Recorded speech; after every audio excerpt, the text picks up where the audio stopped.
सलमा की जिंदगी में सब कुछ ठीक चल रहा था। वो अक्टूबर 2018 का एक दिन था।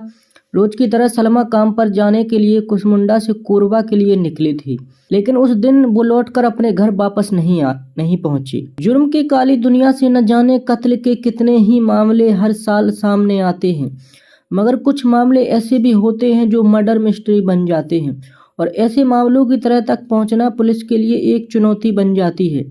कातिल पुलिस की सोच से आगे होता है और पुलिस उसकी तलाश में पीछे, मगर कातिल ये भूल जाता है कि गुनहगार चाहे कितना भी शातिर हो, एक ना एक दिन कानून की गिरफ्त में आ ही जाता है, क्योंकि कानून के हाथ इतने लंबे होते हैं कि कोई अपराधी उनसे बचकर नहीं जा सकता। कुछ ऐसी ही कहानी है छत्तीसगढ़ में कोरबा की न्यूज एंकर सलमा सुल्तान की। कौन थी सलमा सुल्ताना? कोरबा के उपनगर कुसमुंडा की रहने वाली 18 साल की सलमा सुल्ताना एक सामान्य परिवार से ताल्लुक रखती थी। वो खूबसूरत होने के साथ साथ बेहद टैलेंटेड भी थी।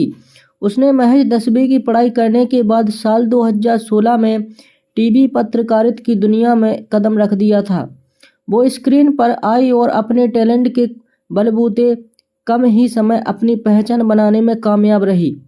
उसने एंकरिंग के साथ ही रिपोर्टिंग, स्टेज शो और अन्य कार्यक्रमों में भी अपनी प्रतिभा दिखाई थी।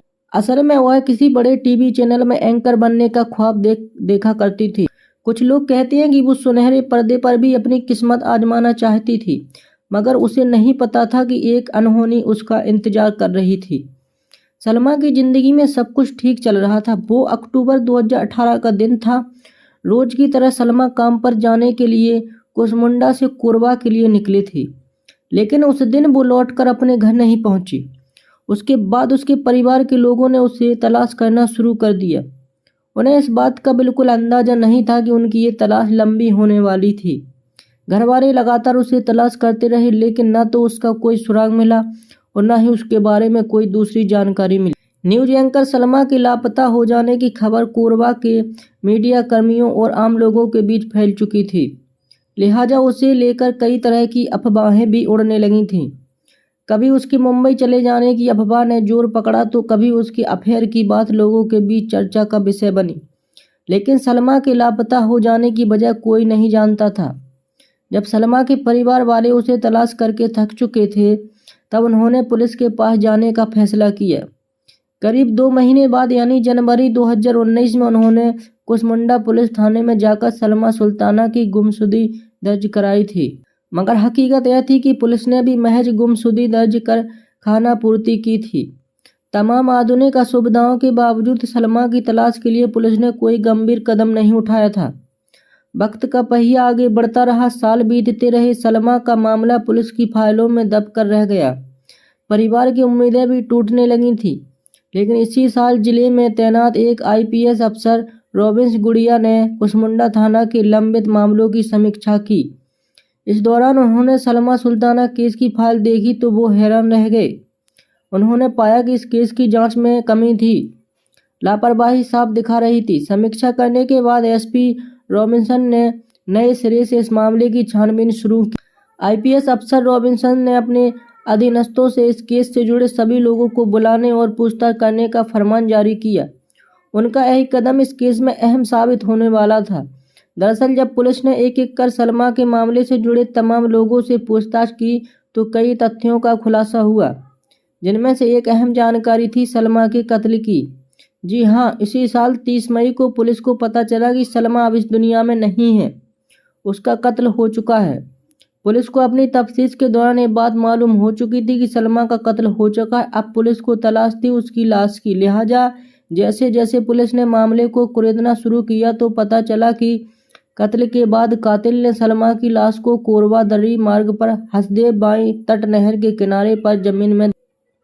ये जानकारी मिलने के बाद पुलिस ने JCB मशीन से एक जगह मिट्टी हटाकर लाश को तलाशने की कोशिश तो की थी, लेकिन पुलिस के हाथ खाली थे। इसकी सबसे बड़ी वजह यह थी कि जहां लाश दफनाने की बात सामने आई थी, 5 साल बाद अब वहां के भौगोलिक हालात बदल चुके थे। वहां एक बड़े हिस्से में 4 लेन सड़क बन चुकी थी। जांच में जो पुलिस अधिकारी ने ये समझ चुके थे कि सलमा की लाश को इस तरह से तलाश नहीं किया जा सकता और जब तक लाश बरामद नहीं होती तब तक शक की बिनाह पर किसी को गिरफ्तार करना भी मुश्किल था। अगर पुलिस को किसी को गिरफ्तार कर भी लेती तो अदालत में उस पर आरोप सिद्ध करना नामुमकिन था। लिहाजा जानकारों ने पुलिस को 3D स्कैनर यानी थर्मल राडार के जरिए सर्च ऑपरेशन को आगे बढ़ाने का फैसला किया। इसके लिए राजधानी रायपुर से विशेषज्ञों की एक टीम 3D स्कैनर के साथ कोरबा पहुंची और वहां शुरू हुआ स्कैनिंग का काम। इसकी निगरानी एसपी रॉबिन्सन खुद कर रहे थे। पुलिस ने हर संभव जगह पर स्कैनिंग करवाई। ये एक ऐसी आधुनिक मशीन है जिसका इस्तेमाल भूमिगत खनिज पदार्थों की पहचान और जमीन के भीतर दबी ठोस वस्तुओं की तलाश से लेकर निर्माण कार्य की माप लेने तक 3D स्कैनिंग कई तरह से की जाती है। यही वजह है कि जमीन में दबे हुए ठोस या सामान्य मिट्टी की संरचना से अलग किस्म की आकृति का पता लगाने के लिए भी 3D स्कैनिंग तकनीकी का इस्तेमाल किया जाता है। इस मशीन से जमीन पर लेजर किरणें प्रवाहित की जाती हैं जो जमीन के भीतर 20 फीट तक की गहराई में मौजूद संरचना और दूसरी वस्तुओं की आकृति का इमेज कंप्यूटर की स्क्रीन शो करती है। हालांकि अलग अलग खोज के लिए अलग अलग मशीनों का इस्तेमाल किया जाता है। अब पुलिस को 3D स्कैनिंग की मदद से एक सुराग मिला। इसके सहारे पुलिस ने अदालत से इजाज़त लेकर कुहड़िया दरगी मार्ग पर खुदाई की और वहां से एक बोरे में बंद करके दफनाया गया एक कंकाल बरामद कर लिया। पुलिस ने मौके पर एफएसएल की टीम को भी बुला लिया था। प्रारंभिक जांच में यह बात साफ हो गई थी कि वो कंकाल एक लड़के। पुलिस ने कंकाल को कब्जे में लेकर जांच के लिए भेज दिया था। इसी दौरान तफ्तीश में पुलिस को पता चला कि सलमा ने कोरबा के एक बैंक से लोन ले रखा था, जिसकी किस्त का भुगतान 2018 तक कोरबा का एक युवक कर रहा था, मगर 2019 से उसने लोन की किस्त देना बंद कर दिया था। जब सलमा ने किस्त जमा करने के लिए उसे कहा था तो वो सलमा के साथ अभद्र व्यवहार करता था, उसे धमकी भी दिया करता था। पुलिस के लिए जानकारी अहम थी, लेकिन वो युवक कौन था, ये सवाल पुलिस के सामने खड़ा था। कंकाल बरामद हो जाने के बाद पुलिस ने तफ्तीश का दायरा बढ़ा दिया था। पुलिस कातिल को पकड़ने के लिए हर मुमकिन कोशिश करना चाहती थी, लिहाजा मुखबिर भी एक्टिव थे। तभी पुलिस को पता चला कि सलमा का एक लड़के के साथ अफेयर था जिसका नाम था मधुर साहू। वो बिलासपुर का रहने वाला है और कोरबा में जिम चलाता है। कहानी पहले दोस्ती और बाद में प्यार की थी। पुलिस ऐसा कोई कदम नहीं उठाना चाहती थी जिससे मधुर साहू को भागने का मौका मिल जाए या उसे शक हो जाए, लिहाजा पुलिस ने उसकी निगरानी की। इस बीच पुलिस को मधुर साहू की एक नौकरानी के बारे में पता चला, जिसे पुलिस ने पूछताछ के नाम पर उठा लिया। पुलिस ने नौकरानी से सवाल जवाब करने शुरू किए तो उसने सलमा के कत्ल का पूरा मामला बेनकाब कर दिया। उसने पुलिस को बताया कि सलमा का मर्डर 2018 में ही कर दिया गया था। उसके कत्ल को मधुर साहू ने अपने कुछ दोस्तों के साथ मिलकर अंजाम दिया था, लेकिन सलमा को खत्म करने के बाद से मधुर साहू फरार हो गया था। पुलिस ने जब एक केस रीओपन किया था तो तभी शक के आधार पर मधुर साहू के मददगारों को पुलिस ने हिरासत में लेकर पूछताछ की थी। तभी सलमा की लाश को कोरबा दर्री मार्ग पर मौजूद भवानी मंदिर के पास दफनाने की बात सामने आई थी। पकड़े गए आरोपियों की निशानदेही और जानकारी के आधार पर ही पुलिस ने मुख्य आरोपी मधुर साहू को भी गिरफ्तार कर लिया है।